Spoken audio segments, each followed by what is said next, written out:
ਵਾਹਿਗੁਰੂ ਜੀ ਕਾ ਖਾਲਸਾ, ਵਾਹਿਗੁਰੂ ਜੀ ਕੀ ਫਤਿਹ ਜੀ। ਕੀ ਤੁਸੀਂ ਅਰਥਾਂ ਸਮੇਤ ਸਹਿਜ ਪਾਠ ਸ਼ੁਰੂ ਕਰ ਦਿੱਤਾ ਹੈ? ਜੇ ਨਹੀਂ ਤਾਂ ਹੁਣੇ ਹੀ ਤੁਰੰਤ youtube.com ਤੇ ਜਾ ਕੇ ਜਾਂ ਆਪਣੀ ਡਿਵਾਈਸ ਵਿੱਚ YouTube ਦੀ ਐਪ ਡਾਊਨਲੋਡ ਕਰਕੇ ਉਹਦੇ ਤੇ ਤੁਸੀਂ Gurgyan TV GURGYAN TV Gurgyan TV find ਕਰਨਾ। ਉੱਥੇ ਤੁਹਾਨੂੰ ਇਹ ਲੋਗੋ ਦਿਖਾਈ ਦੇਗਾ। ਸਭ ਤੋਂ ਪਹਿਲਾਂ ਗੁਰਗਿਆਨ ਟੀਵੀ ਸਬਸਕ੍ਰਾਈਬ ਕਰ ਦੇਣਾ। ਰੋਜ਼ਾਨਾ ਇੱਕ ਵੀਡੀਓ ਅਪਲੋਡ ਹੁੰਦੀ ਹੈ। 35-40 ਮਿੰਟ ਤੁਸੀਂ ਗੁਰੂ ਦੇ ਪਿਆਰ ਵਿੱਚ ਬੈਠਣਾ ਹੈ, ਪਰਿਵਾਰ ਸਮੇਤ, ਬੱਚਿਆਂ ਸਮੇਤ, ਅਰਥਾਂ ਸਮੇਤ ਸਹਿਜ ਪਾਠ ਕਰਨਾ ਸਭ ਤੋਂ ਸੌਖਾ ਤਰੀਕਾ। ਗੁਰਗਿਆਨ ਟੀਵੀ ਤੇ ਤੁਹਾਨੂੰ ਪਲੇਲਿਸਟ ਮਿਲੇਗੀ SGGS ਸਹਿਜ ਪਾਠ ਵਿਦ ਮੀਨਿੰਗਸ। ਉਸ ਵਿੱਚੋਂ ਸ਼ੁਰੂ ਕਰੋ, ਨਿਤ ਲਾਹਾ ਲਓ, ਨਾਲੇ ਅਰਥ ਸਿੱਖੀਏ, ਗੁਰਮਤਿ ਦੇ ਸਿਧਾਂਤ ਪਤਾ ਲੱਗਣ, ਹੋਰਨਾਂ ਨੂੰ ਪ੍ਰੇਰਿਤ ਕਰੀਏ। ਤੁਹਾਡੇ ਮਿੱਤਰ, ਦੋਸਤ, ਰਿਸ਼ਤੇਦਾਰ, ਭੈਣ ਭਰਾਵਾਂ ਦੇ ਪਰਿਵਾਰ ਵਿੱਚ ਅਗਰ ਕੋਈ ਨਹੀਂ ਕਰ ਰਿਹਾ, ਉਹਨਾਂ ਨੂੰ ਪ੍ਰੇਰਿਤ ਕਰੀਏ। ਅਰਥਾਂ ਸਮੇਤ ਸਹਿਜ ਪਾਠ ਕਰੋ ਦੀ ਲਹਿਰ ਘਰ ਘਰ ਤੱਕ ਪਹੁੰਚਾਈਏ।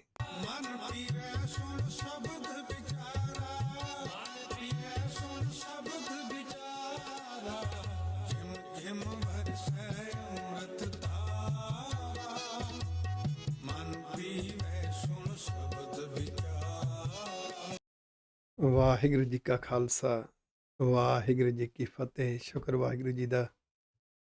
ਅੱਜ ਆਪਾਂ ਦੀਦਾਰ ਕਰ ਰਹੇ ਹਾਂ ਸ਼੍ਰੀ ਗੁਰੂ ਗ੍ਰੰਥ ਸਾਹਿਬ ਜੀ ਦੇ ਪਾਵਨ ਅੰਗ 200 ਦੇ ਉੱਪਰ ਅੰਕਿਤ ਗੌੜੀ ਰਾਗ ਦਾ 170ਵਾਂ ਸ਼ਬਦ ਹੈ ਤੇ ਗੁਰੂ ਅਰਜਨ ਦੇਵ ਸਾਹਿਬ ਜੀ ਮਹਾਰਾਜ ਜੀ ਦਾ 101ਵਾਂ ਸ਼ਬਦ ਹੈ। ਗੌੜੀ ਮਹੱਲਾ ਪੰਜਵਾਂ। ਗੌੜੀ ਰਾਗ ਵਿੱਚ ਗੁਰੂ ਅਰਜਨ ਦੇਵ ਸਾਹਿਬ ਜੀ ਮਹਾਰਾਜ ਸਾਡੇ ਸਾਹਮਣੇ ਰੱਬੀ ਵਿਚਾਰਧਾਰਾ ਰੱਖ ਰਹੇ ਨੇ। ਜੀਵਨ ਪਦਵੀ ਹਰ ਕੇ ਦਾਸ, ਜੀਵਨ ਪਦਵੀ ਸੁਭਾਅ ਦਾ, ਸੋਚ ਦਾ ਇੱਕ ਲੈਵਲ ਹੁੰਦਾ ਹੈ। ਇੱਕ ਨੀਵਾਂ ਲੈਵਲ ਹੈ, ਇੱਕ ਉੱਚਾ ਲੈਵਲ ਹੈ। ਇਸ ਦੀ ਪੜਚੋਲ ਗੁਰੂ ਦੇ ਉਪਦੇਸ਼ ਰਾਹੀਂ ਸਮਝ ਆਉਂਦੀ ਹੈ। ਆਪਾਂ ਸਾਰੇ ਇੱਕ ਗੱਲ ਨਾਲ ਸਹਿਮਤ ਹਾਂ ਕਿ ਇਸ ਦੁਨੀਆ ਤੇ ਐਜ ਏ ਹਿਊਮਨ ਬੀਇੰਗ ਹਰ ਕੋਈ ਭੁੱਲਣਹਾਰ ਹੈ। ਭੁੱਲਣ ਅੰਦਰ ਸਭ ਕੋ ਅਭੁੱਲ ਗੁਰੂ ਕਰਤਾਰ। ਇਹਦਾ ਮਤਲਬ ਹਰ ਮਨੁੱਖ ਤੋਂ ਭੁੱਲਾਂ ਹੁੰਦੀਆਂ ਨੇ। ਹਰ ਮਨੁੱਖ ਦੇ ਸੁਭਾਅ ਵਿੱਚ, ਸੋਚ ਵਿੱਚ ਕੁਝ ਨਾ ਕੁਝ ਕਮਜ਼ੋਰੀਆਂ ਹੁੰਦੀਆਂ ਨੇ, ਕਿਉਂਕਿ ਹਰ ਇੱਕ ਦੇ ਅੰਦਰ ਮਨ ਹੈ, ਮਤ ਹੈ, ਇਹ ਅਲਪੱਗ ਹੈ। ਗੁਰੂ ਸਾਹਿਬ ਤੋਂ ਬਿਨਾਂ ਤੇ ਵਾਹਿਗੁਰੂ ਜੀ ਤੋਂ ਬਿਨਾਂ ਸਭ ਕੋਈ ਭੁੱਲਣਹਾਰ ਹੈ। ਦੂਸਰਾ, ਹਰ ਇੱਕ ਦੇ ਅੰਦਰ ਰੱਬ ਦੀ ਜੋਤ ਹੈ। ਹਰ ਇੱਕ ਦੇ ਅੰਦਰ ਗੁਣ ਹਨ। ਹਰ ਇੱਕ ਦੇ ਜੀਵਨ ਵਿੱਚ ਕੁਝ ਨਾ ਕੁਝ ਚੰਗੇ ਕਰਮ ਹਨ। ਇਹ ਅਟੱਲ ਸੱਚਾਈ ਹੈ, ਇਹਦੇ ਤੋਂ ਕੋਈ ਮੁਨਕਰ ਨਹੀਂ ਹੋ ਸਕਦਾ। ਹੁਣ ਦੂਸਰਿਆਂ ਨੂੰ ਦੇਖਣ ਦੇ ਦੋ ਨਜ਼ਰੀਏ ਨੇ। ਇੱਕ ਤਾਂ ਹੈ ਔਗਣ ਦੇਖਣਾ ਹੈ, ਔਗਣ ਫੋਕਸ ਕਰਨਾ ਹੈ, ਔਗਣ ਨੂੰ ਫਰੋਲਣਾ ਹੈ, ਔਗਣ ਦੀ ਡਿਸਕਸ਼ਨ ਕਰਨੀ ਹੈ। ਇਹ ਸੋਚ ਦਾ ਲੈਵਲ ਹੈ। ਅਗਰ ਇਸ ਤਰ੍ਹਾਂ ਜ਼ਿੰਦਗੀ ਵਿੱਚ ਵਰਤਦਾ ਰਿਹਾ, ਆਦਤ ਬਣ ਜਾਏਗੀ ਤਾਂ ਇਹਦਾ ਸੁਭਾਅ ਦਾ ਲੈਵਲ ਵੀ ਇਹ ਮੱਤ ਦੇ ਨਾਲ ਖੜ ਜਾਏਗਾ। ਇੱਕ ਹੈ ਹਰ ਇੱਕ ਵਿੱਚੋਂ ਗੁਣ ਦੇਖਣੇ ਨੇ, ਗੁਣਾਂ ਦੀ ਡਿਸਕਸ਼ਨ ਕਰਨੀ ਹੈ, ਗੁਣਾਂ ਨੂੰ ਫੋਕਸ ਕਰਨਾ ਹੈ। ਤਾਂ ਇੱਕ ਇਹ ਲੈਵਲ ਹੈ। ਹੁਣ ਤੁਸੀਂ ਆਪ ਹੀ ਹਿਸਾਬ ਲਾ ਲਿਓ, ਕਿਹੜੀ ਅਵਸਥਾ ਨੀਵੀਂ ਹੈ ਤੇ ਕਿਹੜੀ ਉੱਚੀ ਹੈ। ਗੁਣ ਦੇਖੇਗਾ, ਗੁਣਾਂ ਦੀ ਚਰਚਾ ਕਰੇਗਾ, ਨਿੰਦਾ ਤੋਂ ਬਚ ਜਾਏਗਾ, ਕੰਸਟਰਕਟਿਵ ਡਿਸਕਸ਼ਨ ਹੋਏਗੀ, ਆਪਸੀ ਪਿਆਰ ਵਧੇਗਾ, ਇਤਫਾਕ ਵਧੇਗਾ, ਇੱਕ ਦੂਸਰੇ ਨੂੰ ਬਣਦਾ ਮਾਨ ਸਨਮਾਨ ਵਧੇਗਾ, ਸਤਿਕਾਰ ਭਾਵਨਾ। ਔਗਣ ਫੋਕਸ ਹੋਣਗੇ, ਪਿਆਰ ਟੁੱਟੇਗਾ, ਨਫ਼ਰਤ ਜਾਗੇਗੀ। ਤੇ ਇਸ ਤਰ੍ਹਾਂ ਹਰ ਲੈਵਲ ਦੇ ਉੱਪਰ ਕਿਸੇ ਵੀ ਪੱਖ ਤੇ ਲੈ ਲਓ, ਸੁਣਨਾ, ਬੋਲਣਾ, ਦੇਖਣਾ, ਕਰਮ ਕਰਨੇ। ਇੱਕ ਪੱਖ ਨੀਵਾਂ ਹੈ, ਇੱਕ ਉੱਚਾ ਹੈ। ਇਸੇ ਨੂੰ ਕਹਿੰਦੇ ਨੇ ਅੰਦਰ ਭਾਗ ਕੈਸੇ ਨੇ, ਛੋਟੇ ਭਾਗ ਨੇ ਜਾਂ ਵੱਡੇ ਭਾਗ ਨੇ। ਇੱਕ ਨੂੰ ਸੁੰਗੜੀ ਹੋਈ ਸੋਚ, ਤੰਗ ਦਿਲ ਸੋਚ ਕਹਿੰਦੇ ਨੇ, ਇੱਕ ਨੂੰ ਵੱਡੀ ਸੋਚ ਕਹਿੰਦੇ ਨੇ। ਇੱਕ ਨੂੰ ਸੁੰਗੜਿਆ ਹੋਇਆ ਸੁਭਾਅ ਕਹਿੰਦੇ ਨੇ, ਇੱਕ ਨੂੰ ਵੱਡਾ ਸੁਭਾਅ ਕਹਿੰਦੇ ਨੇ। ਗੁਰੂ ਪਾਤਸ਼ਾਹ ਦੇ ਜੋ ਉਪਦੇਸ਼ ਨੇ, ਗੁਰੂ ਦੀ ਬਾਣੀ, ਇਹ ਰੱਬ ਦਾ ਸੱਚਾ ਗਿਆਨ ਹੈ।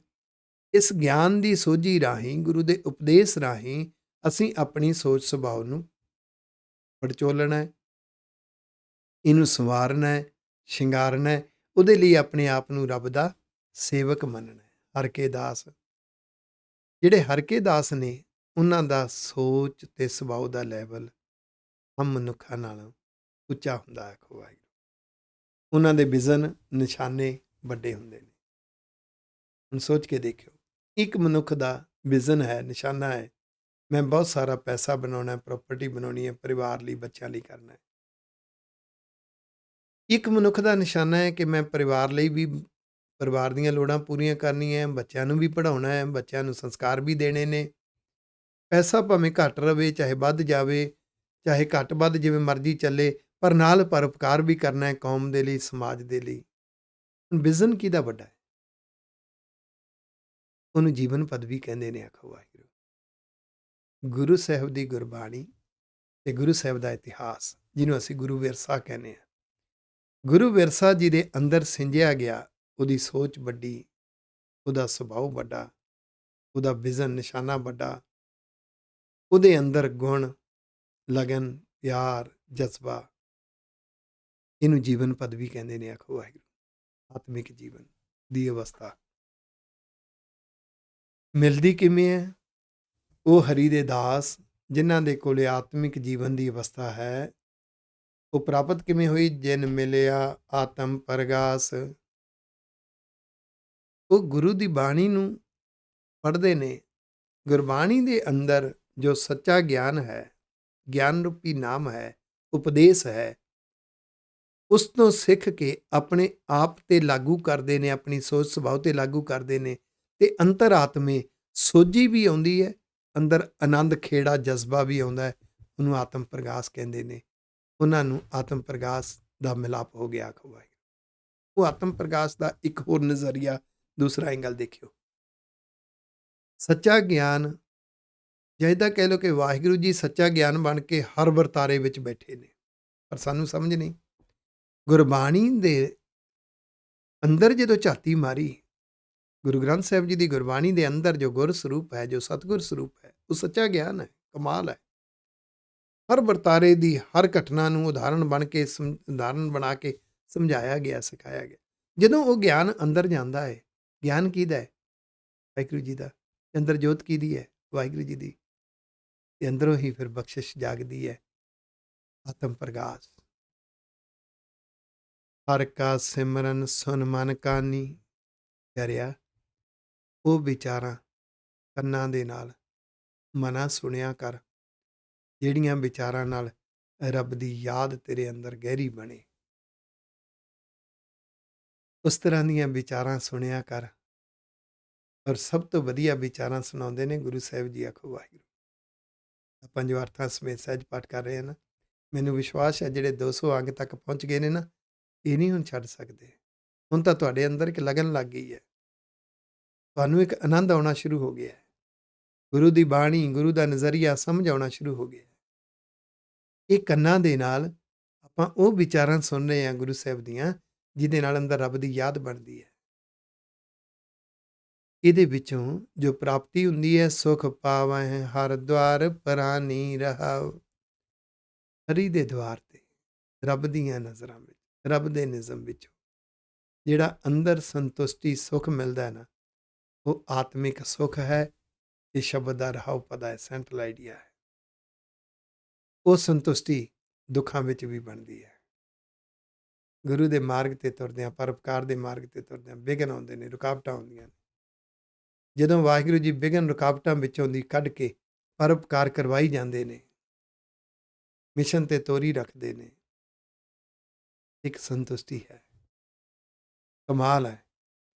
ਉਹਨਾਂ ਸੁੱਖਾਂ ਵਿੱਚੋਂ ਵੀ, ਉਹਨਾਂ ਵਾਹਿਗੁਰੂ ਵਿਘਨ ਰੁਕਾਵਟਾਂ ਵਿੱਚੋਂ ਵੀ ਬਹੁਤ ਕੁਝ ਸਿੱਖਣ ਨੂੰ ਮਿਲਿਆ। ਉਸਨੇ ਵੀ ਵਿਸ਼ਵਾਸ ਨੂੰ ਗਹਿਰਾ ਕਰ ਦਿੱਤਾ, ਸਿੱਧਕ ਵਧਾ ਦਿੱਤਾ। ਉਹ ਜੋ ਅੰਦਰ ਸੰਤੁਸ਼ਟੀ ਹੈ, ਅੰਦਰ ਜੋ ਆਨੰਦ ਹੈ, ਉਹਨੂੰ ਆਤਮਿਕ ਸੁੱਖ ਕਹਿੰਦੇ ਨੇ। ਇਹ ਪੈਸੇ ਪ੍ਰਾਪਰਟੀ ਵਿੱਚੋਂ ਨਹੀਂ ਮਿਲ ਸਕਦਾ। ਇਹਦੀ ਪ੍ਰਾਪਤੀ ਬਾਹਰੋਂ ਨਹੀਂ ਹੈ, ਅੰਦਰੋਂ ਪ੍ਰਾਪਤੀ ਹੈ। ਗੁਰੂ ਦੇ ਸ਼ਬਦ ਨੇ ਇਸ ਨੂੰ ਜਗਾਉਣਾ। ਆਖੋ ਵਾਹਿਗੁਰੂ। ਆਠ ਪਹਿਰ ਧਿਆਈਐ ਗੋਪਾਲ, ਅੱਠੇ ਪਹਿਰ ਹਰ ਵੇਲੇ ਧਿਆਨ ਰੱਖਣਾ ਹੈ ਵਾਹਿਗੁਰੂ ਜੀ ਵਾਲਾ। ਵਾਹਿਗੁਰੂ ਜੀ ਦੀ ਭੈ ਭਾਵਨੀ, ਉਹਦੀ ਮਿੱਠੀ ਮਿੱਠੀ ਯਾਦ, ਉਹਦੀ ਐਗਜ਼ਿਸਟੈਂਸ ਨੂੰ ਫੀਲ ਕਰਨਾ ਹੈ, ਮਹਿਸੂਸ ਕਰਨਾ ਉਹਦੀ ਹੋਂਦ ਨੂੰ। ਨਾਨਕ ਦਰਸ਼ਨ ਦੇਖ ਨਿਹਾਲ, ਹੈ ਨਾਨਕ ਜੀ, ਉਹਦੇ ਦੀਦਾਰ ਕਰਨ ਦੀ ਜੁਗਤ ਗੁਰਬਾਣੀ ਸਿਖਾਉਂਦੀ ਹੈ। ਵਾਹਿਗੁਰੂ ਜੀ ਸੱਚਾ ਗਿਆਨ ਬਣ ਕੇ ਹਰ ਥਾਂ ਤੇ ਹੈ। ਜਦੋਂ ਉਸ ਗਿਆਨ ਨੂੰ ਦੇਖਿਆ, ਰੱਬ ਦੇ ਦਰਸ਼ਨ ਨੇ। ਆਖੋ ਵਾਹਿਗੁਰੂ। ਉਹਦੇ ਨਾਲ ਅੰਦਰ ਇੱਕ ਖੁਸ਼ੀ ਹੁੰਦੀ ਹੈ, ਅੰਦਰ ਇੱਕ ਆਨੰਦ ਰਸ ਬਣਦਾ ਹੈ। ਗੌੜੀ ਮਹੱਲਾ ਪੰਜਵਾਂ, ਗੌੜੀ ਰਾਗ ਵਿੱਚ ਗੁਰੂ ਅਰਜਨ ਦੇਵ ਸਾਹਿਬ ਜੀ ਮਹਾਰਾਜ ਜੀ ਦਾ ਅਗਲਾ ਸ਼ਬਦ। ਸ਼ਾਂਤ ਪਈ ਗੁਰ ਗੋਬਿੰਦ ਪਾਈ। ਉਹ ਜਿਹੜੀ ਅੰਦਰ ਸ਼ਾਂਤੀ ਪੈਦਾ ਹੋਈ ਨਾ, ਅੰਦਰ ਇੱਕ ਸੰਤੁਸ਼ਟੀ ਪੈਦਾ ਹੋਈ, ਇਹ ਵਾਹਿਗੁਰੂ ਸੱਚੇ ਪਾਤਸ਼ਾਹ ਨੇ ਪਤਾ ਕਿਵੇਂ ਅੰਦਰ ਪਾਈ ਇਹ ਸੰਤੁਸ਼ਟੀ? ਗੁਰ ਸਰੂਪ ਰਾਹੀਂ। ਆਖੋ ਵਾਹਿਗੁਰੂ। ਗੁਰ ਗੋਬਿੰਦ ਪਾਈ। ਜੋ ਗੁਰੂ ਗ੍ਰੰਥ ਸਾਹਿਬ ਜੀ ਦੇ ਅੰਦਰ ਗੁਰ ਸਰੂਪ ਹੈ ਨਾ, ਸੱਚਾ ਗਿਆਨ, ਉਹ ਗੋਬਿੰਦ ਦਾ ਹੀ ਰੂਪ ਹੈ। ਆਖੋ ਵਾਹਿਗੁਰੂ। ਰੱਬ ਖੁਦ ਸੱਚਾ ਗਿਆਨ ਹੈ, ਤੇ ਗੁਰੂ ਗ੍ਰੰਥ ਸਾਹਿਬ ਜੀ ਦੇ ਅੰਦਰ ਜੋ ਉਪਦੇਸ਼ ਸੋਝੀ ਦਾ ਗਿਆਨ ਪਿਆ ਹੈ, ਉਹ ਖੁਦ ਰੱਬ ਦਾ ਗੋਬਿੰਦ ਸਰੂਪ ਹੈ, ਗੁਰ ਸਰੂਪ ਹੈ। ਸਾਡੇ ਅੰਦਰ ਵੀ ਹੈ, ਬਾਹਰ ਵੀ ਹੈ। ਉਪਦੇਸ਼ ਨੂੰ ਮੰਨਿਆ, ਅੰਦਰੋਂ ਸੰਤੁਸ਼ਟੀ ਮਿਲ ਗਈ। ਪਾਪ ਬਿਨ ਸੇ ਮੇਰੇ ਭਾਈ ਰਹਾਓ, ਸੈਂਟਰਲ ਆਈਡੀਆ ਰਹਾਓ। ਇਹ ਭਾਈ, ਇਹ ਗੁਰਸਿੱਖ ਪਿਆਰਿਓ, ਪਹਿਲਾਂ ਤਾਂ ਅੰਦਰੋਂ ਤਾਪ ਮਿਟਦੇ ਨੇ। ਤਾਪ ਹੁੰਦਾ ਏ ਜਦੋਂ ਵਰਤਾਰੇ ਨੂੰ ਦੇਖ ਕੇ ਰੱਬ ਦਾ ਨਿਜ਼ਮ ਨਾ ਦੇਖਿਆ। ਜੇ ਨਿਜ਼ਮ ਦੇਖਿਆ ਤੇ ਪਤਾ ਲੱਗੇਗਾ ਰੱਬ ਦੇ ਨਿਜ਼ਮ ਵਿੱਚ ਜੋ ਕੁਝ ਹੋ ਰਿਹਾ ਹੈ, ਕਮਾਲ ਹੀ ਕਮਾਲ ਹੈ। ਜਦੋਂ ਉਸ ਨਿਜ਼ਮ ਨੂੰ ਇਗਨੋਰ ਕਰ ਦਿੱਤਾ, ਰੱਬ ਦੀ ਨਜ਼ਰ ਵਿੱਚ ਸਭ ਕੁਝ ਹੋ ਰਿਹਾ, ਇਸ ਚੀਜ਼ ਨੂੰ ਇਗਨੋਰ ਕਰ ਦਿੱਤਾ, ਤਾਂ ਉਸ ਵਰਤਾਰੇ ਵਿੱਚ ਉਲਝ ਗਿਆ। ਕਿਉਂ ਹੋਇਆ? ਰੰਜਿਸ਼। ਰੰਜਿਸ਼ ਪਹਿਲਾ ਤਾਪ ਹੈ। ਫਿਰ ਤਾਂ ਜੇ ਉਸ ਰੰਜਿਸ਼ ਦਾ, ਉਸ ਵਰਤਾਰੇ ਦਾ ਸੰਬੰਧ ਕਿਸੇ ਹੋਰ ਨਾਲ ਹੈ, ਤਾਂ ਇੱਥੇ ਹੀ ਰਹੇਗਾ, ਰੰਜਿਸ਼ ਹੀ ਰਹੇਗੀ। ਅਗਰ ਉਸ ਵਰਤਾਰੇ ਦਾ ਸੰਬੰਧ ਆਪਣੇ ਨਾਲ ਹੈ, ਤੈਨੂੰ ਨੁਕਸਾਨ ਦੇ ਰਿਹਾ ਹੈ, ਤੇ ਉਸ ਰੰਜਿਸ਼ ਦੇ ਵਿੱਚੋਂ ਵਿਆਦ ਜਨਮ ਲਵੇਗਾ, ਬਦਲਾ ਲੂ ਭਾਵਨਾ। ਇੱਦਾਂ ਹੋਇਆ ਤੇ ਮੈਂ ਇੱਦਾਂ ਕਰਾਂ, ਇਹਨੇ ਇੱਦਾਂ ਕੀਤਾ ਤੇ ਮੈਂ ਇਸ ਤਰ੍ਹਾਂ ਕਰਾਂ।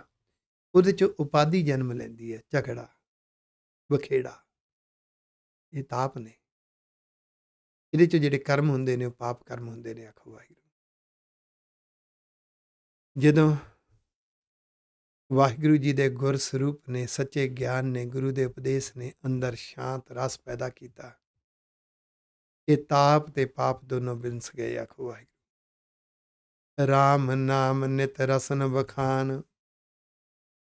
ਰੱਬ ਦਾ ਨਾਮ ਸੱਚਾ ਗਿਆਨ ਹੈ, ਗੁਰੂ ਦੇ ਉਪਦੇਸ਼ ਨੇ।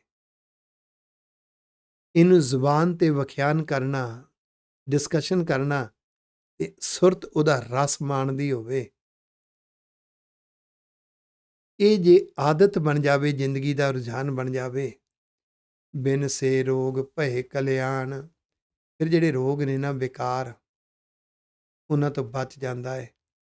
ਅੰਦਰ ਕਲਿਆਣ, ਅੰਦਰ ਇੱਕ ਖੁਸ਼ੀ ਜਾਗਦੀ। ਆਖੋ ਵਾਹਿਗੁਰੂ। ਆਨੰਦ ਜਾਗਦਾ ਹੈ। ਪਾਰ ਬ੍ਰਹਮ ਗੁਣ ਅਗੰਮ ਵਿਚਾਰ। ਫਿਰ ਵਾਹਿਗੁਰੂ ਜੀ ਜੋ ਪਾਰ ਬ੍ਰਹਮ ਨੇ, ਅਗੰਮ ਪਹੁੰਚ ਤੋਂ ਪਰੇ ਨੇ, ਉਹਨਾਂ ਦੇ ਗੁਣਾਂ ਦੀਆਂ ਵਿਚਾਰਾਂ ਕਰਨੀਆਂ, ਗੁਣਾਂ ਦੀ ਡਿਸਕਸ਼ਨ ਕਰਨੀ। ਗੁਣ ਦੇਖੇਗਾ, ਹਰ ਇੱਕ ਵਿੱਚੋਂ ਗੁਣ ਦੇਖਣ ਦੀ ਆਦਤ ਬਣੇਗੀ, ਤਦ ਗੁਣਾਂ ਦੀਆਂ ਵਿਚਾਰਾਂ ਕਰੇਗਾ। ਕਮਾਲ ਹੈ। ਜੇ ਆਦਤ ਬਣ ਜਾਵੇ, ਇਹ ਸੰਤੁਸ਼ਟੀ ਹੈ। ਸਾਧੂ ਸੰਗਮ ਹੈ ਨਿਸਤਾਰ। ਇਹ ਗੁਰੂ ਦਾ ਮਿਲਾਪ ਹੈ। ਗੁਰੂ ਦੇ ਮਿਲਾਪ ਰਾਹੀਂ ਇਸ ਤਰੀਕੇ ਨਾਲ ਇਹ ਨਿਸਤਾਰਾ ਹੋ ਜਾਂਦਾ ਹੈ। ਇਹ ਬਚ ਜਾਂਦਾ ਮਨ। ਜੇ ਰੱਬੀ ਗੁਣਾਂ ਦੀਆਂ ਵਿਚਾਰਾਂ ਕਰਦਾ, ਹਰ ਇੱਕ ਵਿੱਚੋਂ ਗੁਣਾਂ ਨੂੰ ਦੇਖਦਾ ਹੈ। ਜਿੱਥੋਂ ਗੁਣ ਦੇਖਦਾ ਉਹ ਕਹਿੰਦਾ ਇਹ ਰੱਬ ਦੀ ਝਲਕ ਹੈ, ਰੱਬ ਆਪ ਹੈ ਗੁਣ ਬਣ ਕੇ ਬੈਠਾ। ਤੇ ਫਿਰ ਇਹ ਮਨ ਬਚ ਜਾਂਦਾ ਬੁਰੀਆਂ ਆਦਤਾਂ ਤੋਂ। ਨਿਰਮਲ ਗੁਣ ਗਾਵੋ ਨਿਤ ਨੀਤ। ਇਹ ਭਾਈ ਹਰ ਵੇਲੇ ਗੁਣਾਂ ਦੀਆਂ ਵਿਚਾਰਾਂ ਕਰੋ, ਗੁਣਾਂ ਵਾਲਾ ਜੀਵਨ ਜਿਉਵੋ, ਗੁਣਾਂ ਨਾਲ ਪਰਉਪਕਾਰ ਕਰੋ। ਇਹਦੇ ਨਾਲ ਸੁਭਾਅ ਤੇ ਸੋਚ ਨਿਰਮਲ ਹੋ ਜਾਂਦੇ ਨੇ। ਆਖੋ ਵਾਹਿਗੁਰੂ। ਗਈ ਵਿਆਧ ਉਭਰੇ ਜਨ ਮੀਤ। ਅੰਦਰ ਵਿਆਧ, ਸੁਭਾਵਿਕ ਕਮਜ਼ੋਰੀ, ਆਪ ਬਦਲਾ ਲੂ ਭਾਵਨਾ, ਨਫ਼ਰਤ, ਜੈਲਸ, ਇਹ ਤੋਂ ਬਚ ਜਾਂਦਾ ਹੈ। ਜਿਹੜਾ ਸੇਵਕ ਬਣ ਜਾਂਦਾ ਭਾਈ ਮਿੱਤਰੋ, ਮੀਤ ਬਚ ਜਾਂਦਾ ਸੇਵਕ ਬਣ ਕੇ। ਮਨ ਬਚ ਕਰਮ ਪ੍ਰਭ ਆਪਣਾ ਧਿਆਈ। ਇਸ ਲਈ ਮਨ ਕਰਕੇ, ਬਚਨਾ ਕਰਕੇ ਤੇ ਕਰਮਾਂ ਕਰਕੇ ਪ੍ਰਭੂ ਨੂੰ ਧਿਆਉਣਾ। ਆਖੋ ਇਹਨੂੰ ਧਿਆਨ ਰੱਖਿਓ। ਵਿਚਾਰ ਉਹ ਚੱਲਦੇ ਨੇ ਜਿਹੜੇ ਰੱਬ ਨੂੰ ਚੰਗੇ ਲੱਗਦੇ ਨੇ, ਮਨ ਕਰਕੇ ਧਿਆਉਣਾ। ਡਿਸਕਸ਼ਨ, ਸ਼ਬਦਾਵਲੀ, ਸਬਜੈਕਟ ਉਹ ਚੱਲਦੇ ਨੇ ਜ਼ੁਬਾਨ ਤੇ ਜਿਹੜੇ ਰੱਬ ਨੂੰ ਚੰਗੇ ਲੱਗਦੇ ਨੇ, ਬਚਨਾ ਕਰਕੇ ਧਿਆਉਣਾ। ਤੇ ਕਰਮਾਂ ਕਰਕੇ, ਕਰਮ ਉਹ ਕਰਨੇ ਨੇ ਜਿਹੜੇ ਰੱਬੀ ਮਾਰਗ ਦੇ ਕਰਮ ਨੇ, ਸ਼ੁਭ ਅਮਲ ਤੇ ਪਰਉਪਕਾਰ। ਇਹ ਰੱਬ ਨੂੰ ਧਿਆਉਣਾ ਕਰਮਾਂ ਕਰਕੇ ਹੈ। ਨਾਨਕ ਦਾਸ ਤੇਰੀ ਸ਼ਰਨ ਆਈ। ਹੈ ਨਾਨਕ ਜੀ, ਜਿਹੜਾ ਸੇਵਕ ਬਣ ਕੇ ਤੇਰੀ ਸ਼ਰਨ ਆਉਂਦਾ ਹੈ, ਤੈਨੂੰ ਸਮਰਪਿਤ ਹੋ ਜਾਂਦਾ ਹੈ, ਆਤਮ ਸਮਰਪਿਤ ਦੀ ਭਾਵਨਾ ਨਾਲ ਜਿਉਂਦੇ ਨੇ, ਉਹ ਹੀ ਮਨ ਵਚਨ ਕਰਮਾਂ ਕਰਕੇ ਧਿਆਉਣ ਦੀ ਜੁਗਤ ਸਿੱਖ ਜਾਂਦੇ ਨੇ। ਆਖੋ ਵਾਹਿਗੁਰੂ। ਗੌੜੀ ਮਹੱਲਾ ਪੰਜਵਾਂ। ਅਗਲਾ ਗੌੜੀ ਰਾਗ ਦਾ 172ਵਾਂ। ਗੁਰੂ ਅਰਜਨ ਦੇਵ ਸਾਹਿਬ ਜੀ ਮਹਾਰਾਜ ਜੀ ਦਾ 103 ਨੰਬਰ ਸ਼ਬਦ ਸ਼ੁਰੂ ਹੋ ਰਿਹਾ। ਨੇਤਰ ਪ੍ਰਗਾਸ ਕੀਆ ਗੁਰਦੇਵ। ਜਦੋਂ ਵਾਹਿਗੁਰੂ ਜੀ ਨੇ ਗੁਰੂ ਉਪਦੇਸ਼ ਰਾਹੀਂ, ਸੱਚੇ ਗਿਆਨ ਰਾਹੀਂ ਸੋਝੀ ਕਰਾ ਦਿੱਤੀ ਤਾਂ ਨਜ਼ਰੀਆ ਬਦਲ ਗਿਆ।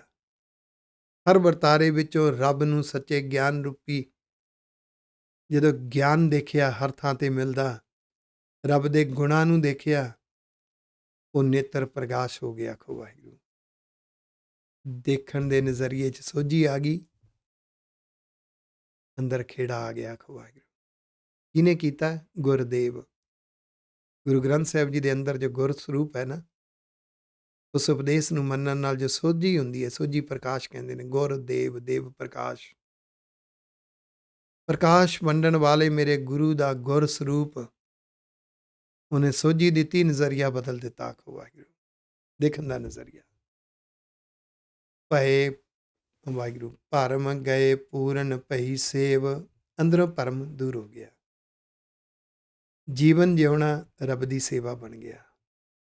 ਰੱਬ ਲਈ, ਗੁਰੂ ਲਈ ਆਪਾ ਵਾਰ ਕੇ ਜੀਵਨ ਜਿਉਣਾ, ਸ਼ੁਭ ਅਮਲ ਪਰਉਪਕਾਰ ਜ਼ਿੰਦਗੀ ਦਾ ਹਿੱਸਾ ਬਣ ਗਿਆ ਤੇ ਉਹ ਸੇਵਾ ਸਫਲ ਹੋ ਗਈ। ਰਹਾਉ ਪਦਾ ਹੈ ਸੈਂਟਰਲ ਆਈਡੀਆ ਸ਼ਬਦ ਦਾ। ਸ਼ੀਤਲਾ ਤੇ ਰੱਖਿਆ ਬਿਹਾਰੀ। ਆਹ ਸ਼ਬਦ ਨੂੰ ਤੁਸੀਂ ਪੰਕਤੀ ਨੂੰ ਧਿਆਨ ਰੱਖੋਗੇ ਨਾ ਤੇ ਤੁਹਾਨੂੰ ਪਤਾ ਲੱਗ ਜਾਏਗਾ ਸਾਡੇ 'ਚ ਕਰਮ ਕਾਂਡ ਕਿਵੇਂ ਐਂਟਰ ਹੁੰਦਾ ਹੈ। ਅਸੀਂ ਕਈ ਵਾਰੀ, ਜਿੰਨਾ ਚਿਰ, ਇੱਥੇ ਗੱਲ ਯਾਦ ਰੱਖਿਓ, ਗੁਰਬਾਣੀ ਗ੍ਰਾਮਰ ਸਿੱਖਣੀ ਪਵੇਗੀ, ਸ਼ਬਦਾਂ ਦੇ ਅਰਥ ਸਿੱਖਣੇ ਪੈਣਗੇ, ਫਿਰ ਸ਼ਬਦਾਂ ਦੇ ਵਿੱਚ ਕਹਾਵਤਾਂ ਵਰਤਣ ਦਾ ਅੰਦਾਜ਼ ਸਿੱਖਣਾ ਪਵੇਗਾ। ਉਹ ਰਮਜ਼ਾਂ ਗੁਰੂ ਸਾਹਿਬ ਦੀਆਂ ਗੱਲ ਕਹਿਣ ਦਾ ਅੰਦਾਜ਼ ਕੀ ਹੈ, ਗੁਰੂ ਸਾਹਿਬ ਦਾ ਨਜ਼ਰੀਆ ਕੀ ਹੈ। ਜਿੰਨਾ ਚਿਰ ਇਹ ਨਹੀਂ ਸਿੱਖਾਂਗੇ ਉਹਨਾਂ ਚਿਰ ਗੁਰਬਾਣੀ ਦੀ ਸਮਝ ਨਹੀਂ ਆਏਗੀ। ਕੋਈ ਕੁਛ ਸਿਖਾ ਜਾਏਗਾ, ਕੋਈ ਕੁਛ ਸਿਖਾ ਜਾਏਗਾ। ਸ਼ੀਤਲਾ ਸ਼ਬਦ ਜਿਹੜਾ ਵਰਤਿਆ ਜਾਂਦਾ ਸੀ, ਇਹ ਹਿੰਦੂ ਵੀਰ ਸ਼ੀਤਲਾ ਦੇਵੀ ਦੇ ਨਾਲ ਜੋੜ ਕੇ ਵਰਤਦੇ ਸੀ। ਕਿਵੇਂ? ਬੱਚੇ ਨੂੰ ਕਈ ਵਾਰੀ ਬਚਪਨ ਵਿੱਚ ਬੁਖਾਰ ਹੋ ਜਾਂਦਾ, ਤਾਪ ਹੋ ਜਾਂਦਾ, ਫੀਵਰ। ਉਹ ਤਾਪ ਦੇ ਨਾਲ ਉਹਦੀ ਚਮੜੀ ਤੇ ਚਿਹਰੇ ਦੇ ਉੱਪਰ ਇੱਕ ਇਨਫੈਕਸ਼ਨ ਹੋ ਜਾਂਦੀ ਸੀ ਤੇ ਉਹਦੇ ਨਾਲ ਗੋਲ ਗੋਲ ਦਾਗ ਬਣ ਜਾਂਦੇ ਸੀ, ਜਿਹਨੂੰ ਚੇਚਕ ਦੀ ਬਿਮਾਰੀ ਕਹਿੰਦੇ ਸੀ, ਜਿਹਨੂੰ ਮੇਰੇ ਖਿਆਲ ਸ਼ਾਇਦ ਚਿਕਨ ਪੌਕਸ ਕਹਿੰਦੇ ਆ। ਇਨਫੈਕਸ਼ਨ ਹੋ ਗਈ, ਚਿਕਨ ਪੌਕਸ, ਉਹ ਇਸ ਤਰ੍ਹਾਂ ਦੇ ਨਿਸ਼ਾਨ ਪੈ ਗਏ ਸਾਰੇ ਚਿਹਰੇ ਤੇ ਉਹ ਹਿੰਦੂ ਵੀਰ ਪੂਜਾ ਕਰਦੇ ਸੀ ਤੇ ਜਦੋਂ ਜਿੰਨਾ ਕੋ ਠੀਕ ਹੁੰਦਾ ਸੀ, ਉਹ ਦਾਗ ਤੇ ਸਾਰੀ ਉਮਰ ਨਹੀਂ ਸੀ ਮਿਟਦੇ। ਉਂਝ ਬੁਖਾਰ ਠੀਕ ਹੋ ਜਾਂਦਾ ਸੀ, ਕਹਿੰਦੇ ਸੀ ਇਹ ਸ਼ੀਤਲਾ ਦੇਵੀ ਦੀ, ਸ਼ੀਤਲਾ ਮਾਤਾ ਦੀ ਕਿਰਪਾ ਹੋ ਗਈ। ਉਹਦਾ ਅਸਰ ਪੰਜਾਬ ਵਿੱਚ ਹਾਲੇ ਤੱਕ ਵੀ ਸੀ ਤੇ ਹਾਲੇ ਤੱਕ ਵੀ ਸ਼ਬਦ ਵਰਤਦੇ ਉਹਦੇ ਮਾਤਾ ਨਿਕਲੇ ਹੀ, ਮਾਤਾ ਨਿਕਲੇ ਹੀ, ਇਹ ਸ਼ਬਦ ਆਮ ਚੱਲਦਾ ਸੀ। ਹੁਣ ਗੁਰੂ ਸਾਹਿਬ ਜਦੋਂ ਇਸ ਨੂੰ ਵਰਤਦੇ ਨੇ ਤਾਂ ਗੁਰੂ ਸਾਹਿਬ ਸਰੀਰਕ ਲੈਵਲ ਦੀ ਗੱਲ ਨਹੀਂ ਕਰ ਰਹੇ, ਧਿਆਨ ਦੇਣਾ। ਜੇ ਸ਼ੀਤਲਾ ਨੂੰ ਮਾਤਾ ਕਿਹਾ ਜਾਂਦਾ ਹੈ ਤਾਂ ਇੱਥੇ ਮਾਤਾ ਦਾ ਰੋਗ ਕਿਹੜਾ ਹੈ? ਉਹ ਹੈ ਮੱਤ ਦਾ ਰੋਗ, ਸੋਚਣ ਦਾ ਤਰੀਕਾ ਹੀ ਗਲਤ ਹੈ। ਆਖੋ, ਪਰਿਵਾਰਕ ਮੈਂਬਰ ਇੱਕ ਦੂਸਰੇ ਦੇ ਪੂਰਕ ਨੇ। ਪਤਨੀ ਬਿਨਾ ਪਤੀ ਅਧੂਰਾ ਹੈ ਤੇ ਪਤੀ ਬਿਨਾ ਪਤਨੀ ਅਧੂਰੀ ਹੈ। ਪਤਨੀ 6 ਮਹੀਨੇ ਘਰ ਤੋਂ ਚਲੀ ਜਾਵੇ ਪੇਕੇ ਘਰ ਸੰਭਾਲਣਾ ਪਤੀ ਨੂੰ ਔਖਾ ਲੱਗਦਾ ਹੈ। ਸਾਰੇ ਰਲ ਮਿਲ ਕੇ ਪਰਿਵਾਰ ਨੂੰ ਚਲਾਉਂਦੇ ਨੇ। ਹਰ ਇੱਕ ਦਾ ਆਪਣਾ ਆਪਣਾ ਰੋਲ ਹੈ। ਜੇ ਇੱਕ ਦੂਸਰੇ 'ਚ ਕੇਵਲ ਕਮਜ਼ੋਰੀਆਂ ਘਾਟਾਂ ਹੀ ਦੇਖਣੀਆਂ ਨੇ ਤੇ ਘਾਟਾਂ ਸੁਣਾ ਕੇ ਇੱਕ ਦੂਸਰੇ ਨੂੰ ਨੀਵਾਂ ਕਰਨਾ ਹੈ ਤੇ ਅੰਦਰੋਂ ਕ੍ਰੋਧ ਦੀ ਅੱਗ ਕੱਢਣੀ ਹੈ ਤੇ ਕਲੇਸ਼ ਦਾ ਅਖਾੜਾ ਬਣ ਜਾਏਗਾ। ਇਹ ਜਿਹੜੀ ਮਾਤਾ ਹੈ ਨਾ ਅੰਦਰ ਬੈਠੀ ਮੱਤ, ਇਹ ਮੱਤ ਦਾ ਰੋਗ ਹੈ। ਆਖੋ ਵਾਹਿਗੁਰੂ। ਜਿੰਨੀਆਂ ਉਲਝਣ ਤਾਣੀਆਂ, ਝੰਬੇਲੇ, ਝੰਝਟ ਮਨੁੱਖੀ ਦੁਨੀਆ ਵਿੱਚ, ਮਨੁੱਖੀ ਸਮਾਜ ਵਿੱਚ ਨੇ, ਇਹ ਅੰਦਰਲੀ ਮੱਤ ਦੇ ਰੋਗਾਂ ਵਿੱਚੋਂ ਨਿਕਲਦੇ ਨੇ। ਆਖੋ ਭਾਈ, ਜਿਹੜਾ ਮੱਤ ਦਾ ਰੋਗ ਹੈ ਨਾ, ਉਹ ਹੈ ਜਿਹੜੀ ਮੱਤ ਆਮ ਹੈ ਹਰ ਇੱਕ ਕੋਲੇ, ਇਹਨੂੰ ਨਿੱਜ ਮੱਤ ਕਹਿੰਦੇ ਨੇ।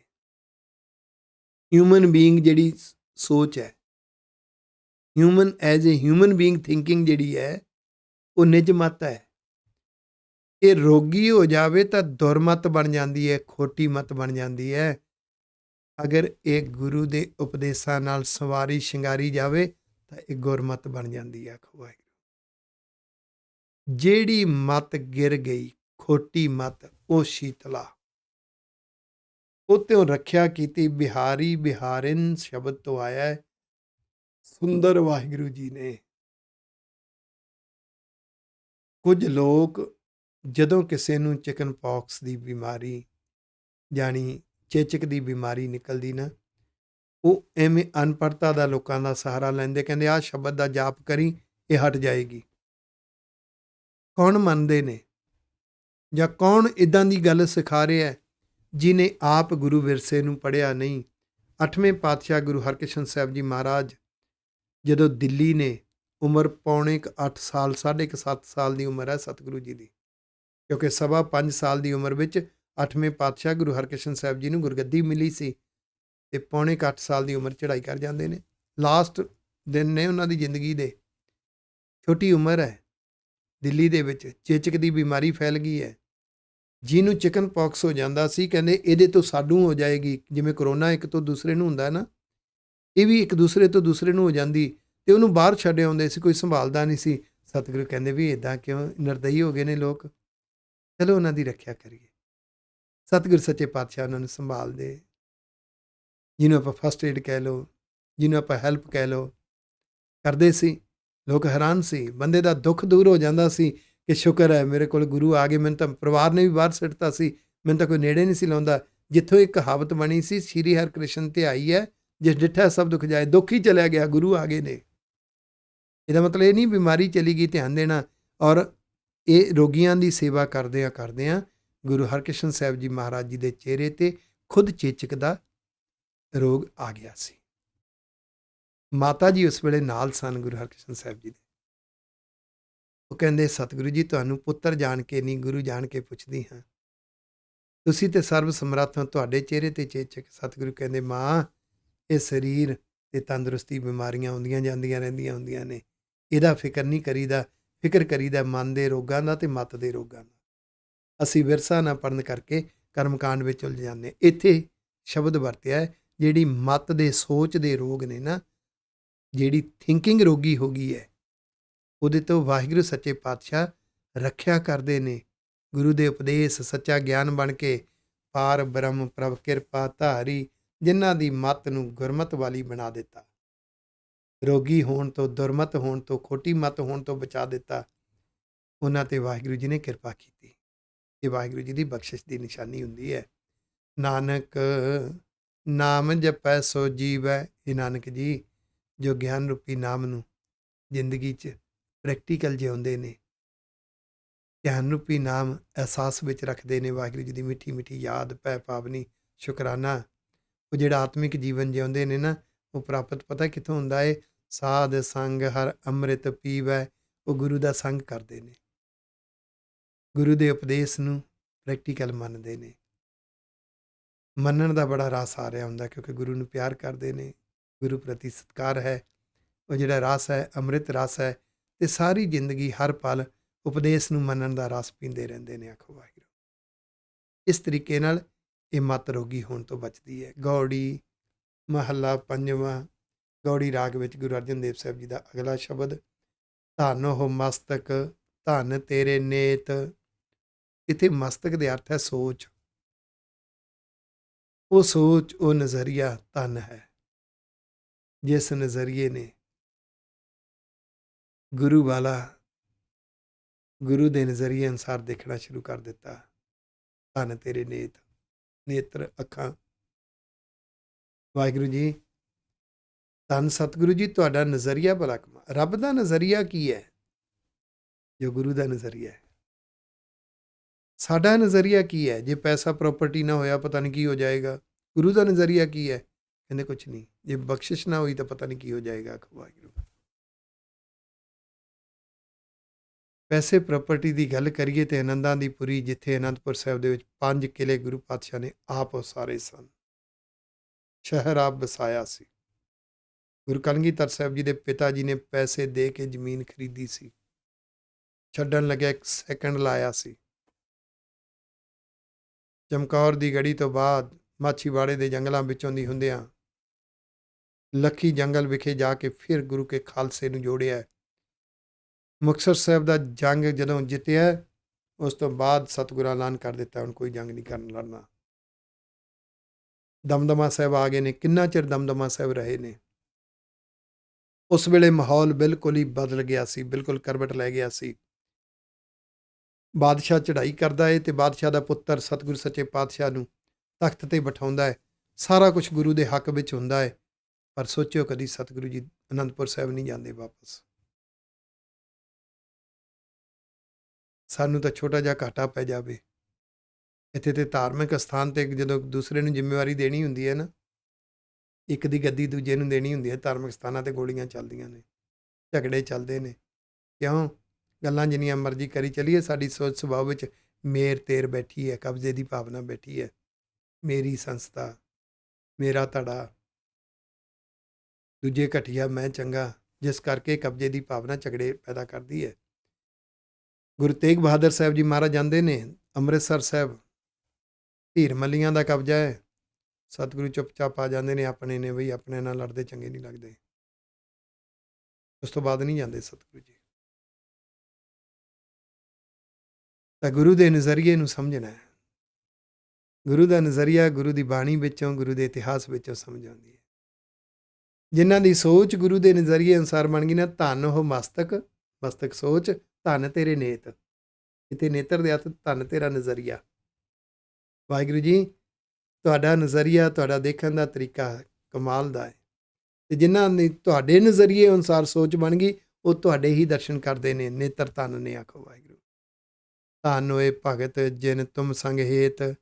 ਜਿਨ੍ਹਾਂ ਦਾ ਵਾਹਿਗੁਰੂ ਜੀ, ਗੁਰੂ ਸਾਹਿਬ ਨਾਲ, ਵਾਹਿਗੁਰੂ ਜੀ ਨਾਲ ਗੂੜਾ ਪਿਆਰ ਹੁੰਦਾ ਹੈ, ਆਪਣੇ ਗੁਰੂ ਲਈ, ਵਾਹਿਗੁਰੂ ਜੀ ਲਈ ਆਪਾ ਵਾਰਦੇ ਨੇ। ਉਹਨਾਂ ਦਾ ਆਪਾ ਵਾਰਨਾ ਭਗਤੀ ਬਣ ਜਾਂਦਾ ਹੈ ਅਤੇ ਉਹ ਜੀਵਨ ਭਗਤ ਨੇ। ਧੰਨ ਨੇ ਉਹ ਭਗਤ। ਆਖੋ ਵਾਹਿਗੁਰੂ। ਨਾਮ ਬਿਨਾ ਕੈਸੇ ਸੁਖ ਲਹੀ ਹੈ। ਸੱਚਾ ਗਿਆਨ, ਗੁਰੂ ਦੇ ਉਪਦੇਸ਼, ਸੋਚ ਸੁਭਾਅ 'ਤੇ ਲਾਗੂ ਕਰਨ ਤੋਂ ਬਿਨਾਂ ਆਤਮਿਕ ਸੁੱਖ ਨਹੀਂ ਮਿਲ ਸਕਦਾ। ਕਿਵੇਂ ਪ੍ਰਾਪਤ ਹੋ ਸਕਦਾ? ਕੈਸੇ ਸੁਖ ਲਹੀ ਹੈ। ਰਸਨਾ ਰਾਮ ਨਾਮ ਜਸ ਕਹੀ ਹੈ। ਇਸ ਲਈ ਜ਼ੁਬਾਨ ਦੇ ਨਾਲ ਰੱਬ ਦੇ ਗਿਆਨ ਦੀਆਂ, ਰੱਬੀ ਉਪਦੇਸ਼, ਗੁਰੂ ਦੇ ਉਪਦੇਸ਼ ਦੀਆਂ, ਗੁਰੂ ਦੀ ਬਾਣੀ ਦੀਆਂ ਵਿਚਾਰਾਂ ਕਰਦੇ ਰਹਿਣਾ ਚਾਹੀਦਾ ਹੈ। ਇਹ ਰਾਮ ਦੇ ਨਾਮ ਦਾ ਜਸ ਹੈ। ਤੇ ਵਿਚਾਰਾਂ ਕਰਦੇ ਹਾਂ, ਰਸਨਾ ਸੁਰਤ ਜਿਹੜੀ ਹੈ ਉਹ ਰਸ ਮਾਣੇ, ਰਸ ਮਾਨਣ ਵਾਲੀ, ਪਿਆਰ ਵਿੱਚ ਭਿੱਜ ਕੇ ਕਰਨੀਆਂ ਚਾਹੀਦੀਆਂ ਨੇ ਵਿਚਾਰਾਂ। ਰਹਾਓ ਸੈਂਟਰਲ ਆਈਡੀਆ ਹੈ ਸ਼ਬਦ ਦਾ।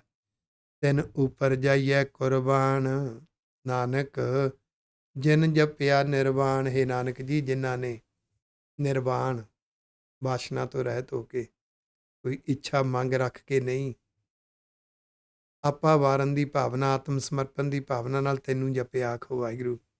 ਜਿਨ੍ਹਾਂ ਦੀ ਜ਼ਿੰਦਗੀ ਜਪਣਾ ਬਣ ਗਈ, ਜਿਨ੍ਹਾਂ ਦੀ ਜ਼ਿੰਦਗੀ ਜਿਉਣਾ ਜਿਹੜਾ ਭਗਤੀ ਬਣ ਗਈ, ਉਹਨਾਂ ਤੋਂ ਮੈਂ ਕੁਰਬਾਨ ਜਾਂਦਾ ਹਾਂ। ਆਪ ਸਾਨੂੰ ਵੀ ਐਸੇ ਬਣਨਾ ਚਾਹੀਦਾ ਆਖੋ ਵਾਹਿਗੁਰੂ। ਗੌੜੀ ਮਹੱਲਾ ਪੰਜਵਾਂ, ਅਗਲਾ ਸ਼ਬਦ ਗੌੜੀ ਰਾਗ ਦਾ, ਗੁਰੂ ਅਰਜਨ ਦੇਵ ਸਾਹਿਬ ਜੀ ਦਾ। ਤੂੰ ਹੈ ਮਸਲਤ ਤੂੰ ਹੈ ਨਾਲ, ਹੇ ਵਾਹਿਗੁਰੂ ਜੀ ਤੁਸੀਂ ਸਲਾਹਕਾਰ ਹੋ। ਮਸਲਤ ਆਪਣੇ ਗਿਆਨ ਰਾਹੀਂ ਸਲਾਹ ਦਿੰਦੇ ਹੋ ਕੀ ਕਰਨਾ ਹੈ। ਉਹ ਸਲਾਹ ਗੁਰੂ ਦੇ ਉਪਦੇਸ਼ ਨੇ, ਗੁਰੂ ਦੇ ਉਪਦੇਸ਼ ਸਦਾ ਨਾਲ ਨੇ। ਕਿਉਂਕਿ ਗੁਰੂ ਦੇ ਉਪਦੇਸ਼ ਰਾਹੀਂ ਜਦੋਂ ਸੋਝੀ ਆ ਗਈ ਨਾ, ਹਰ ਵਰਤਾਰੇ ਵਿੱਚ ਰੱਬ ਦਾ ਗਿਆਨ ਹੈ, ਹਰ ਵਰਤਾਰੇ ਵਿੱਚ ਸਿੱਖਿਆ ਹੈ। ਕਾਸ਼ ਕਦੀ ਸੋਚ ਤੇ ਸੁਭਾਅ ਦਾ ਲੈਵਲ ਧਰਮਖੰਡ ਵਿੱਚ ਪਹੁੰਚ ਜਾਵੇ ਤਾਂ ਤੈਨੂੰ ਹਰ ਵਰਤਾਰੇ ਵਿੱਚੋਂ ਧਰਮ ਸਿੱਖਣ ਨੂੰ ਮਿਲੇਗਾ। ਤਾਂ ਫਿਰ ਗਿਆਨ ਬਣ ਕੇ ਵਾਹਿਗੁਰੂ ਜੀ ਹਰ ਵੇਲੇ ਨਾਲ ਨੇ, ਸਲਾਹ ਬਣ ਕੇ ਨਾਲ ਨੇ। ਤੂੰ ਹੈ ਰੱਖ ਹੈ ਸਾਰ ਸੰਭਾਲ, ਵਾਹਿਗੁਰੂ ਜੀ ਤੁਸੀਂ ਗਿਆਨ ਬਣ ਕੇ ਸਦਾ ਰੱਖਿਆ ਕਰਦੇ ਹੋ, ਸੰਭਾਲਦੇ ਹੋ। ਤੁਸੀਂ ਆਪ ਅੰਦਰ ਵਸ ਜਾਂਦੇ ਹੋ ਵਾਹਿਗੁਰੂ ਜੀ। ਐਸਾ ਰਾਮ ਦੀਨ ਦੁਨੀ ਸਹਾਈ, ਐਸੇ ਨੇ ਵਾਹਿਗੁਰੂ ਜੀ। ਦੀਨ ਦੁਨੀ ਅੰਦਰ ਤੇ ਬਾਹਰ, ਅੰਦਰਲੇ ਜੀਵਨ ਤੇ ਬਾਹਰਲੇ ਜੀਵਨ ਵਿੱਚ ਮਦਦਗਾਰ ਬਣਦੇ ਨੇ। ਦੀਨ ਦੁਨੀ ਨੂੰ ਲੋਕ ਪਰਲੋਕ ਵੀ ਕਹਿੰਦੇ ਨੇ। ਲੋਕ ਲੌਕਿਕ ਦਿਖਾਈ ਦੇਣ ਵਾਲਾ ਵਿਜ਼ੀਬਲ ਪਾਰਟ, ਬਾਹਰਲਾ ਜੀਵਨ। ਪਰਲੋਕ ਲੌਕਿਕ ਤੋਂ ਪਰੇ ਇਨਵਿਜ਼ੀਬਲ, ਅੰਦਰਲਾ ਜੀਵਨ। ਦੋਨਾਂ ਥਾਵਾਂ ਤੇ ਵਾਹਿਗੁਰੂ ਜੀ ਮਦਦਗਾਰ ਹੁੰਦੇ ਨੇ। ਦਾਸ ਕੀ ਪੈਜ ਰੱਖੈ ਮੇਰੇ ਭਾਈ ਰਹਾਓ, ਜਿਹੜੇ ਰੱਬ ਦੇ ਗੁਰੂ ਦੇ ਦਾਸ ਸੇਵਕ ਬਣ ਜਾਂਦੇ ਨੇ, ਇਹ ਮੇਰੇ ਭਾਈ ਗੁਰਸਿੱਖੋ, ਵਾਹਿਗੁਰੂ ਜੀ ਉਹਨਾਂ ਦੀ ਪੈਜ ਰੱਖਦੇ ਨੇ, ਲਾਜ ਰੱਖਦੇ ਨੇ, ਉਹਨਾਂ ਨੂੰ ਬਖਸ਼ਿਸ਼ ਦਿੰਦੇ ਨੇ, ਉਹਨਾਂ ਨੂੰ ਮਾਰਗ ਤੇ ਤੋਰੀ ਰੱਖਦੇ ਨੇ, ਵਿਘਨ ਰੁਕਾਵਟਾਂ ਵਿੱਚੋਂ ਆਪੇ ਲੰਘਾ ਲੈਂਦੇ ਨੇ ਆਖੋ ਵਾਹਿਗੁਰੂ। ਆਗੈ ਆਪ ਇਹ ਥਾਨ ਵਸ ਜਾ ਕੈ, ਇਹ ਥਾਨ ਇਹ ਹਿਰਦਾ। ਜਿਸ ਵਾਹਿਗੁਰੂ ਜੀ ਦੇ ਵਸ ਵਿੱਚ ਸਾਰਾ ਨਿਜ਼ਮ ਚੱਲਦਾ ਹੈ, ਉਹ ਜਦੋਂ ਹਿਰਦੇ 'ਚ ਵਸਦੇ ਨੇ ਨਾ,